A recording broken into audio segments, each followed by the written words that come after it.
Pinapaalam ko po sa lahat ng alagad ni Filter na meron na pong panibagong patakaran. Una, bawal na pong gumamit ng filter ang edad 40 patas dahil dumadami po ang nai-scam. Dahil hindi lang daw po pampakinis, pampaganda ang ginagamit nila, dahil kahit pampabata ay ginagamit na po nila. Kaya kahit uugod-ugod na ay nagmumukha pa rin teenager.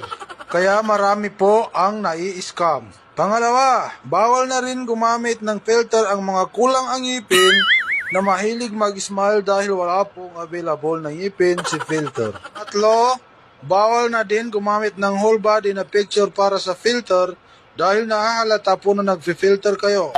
Dahil ang filter ay para lang sa mukha, hindi nakasali ang katawan. At ang pang-apat, siguraduhin daw na kung nag-a-apply kayo ng filter ay hindi nadadamay ang inyong background. Ang hindi susunod sa patakaran ay hindi na muli makaka-install ng filter.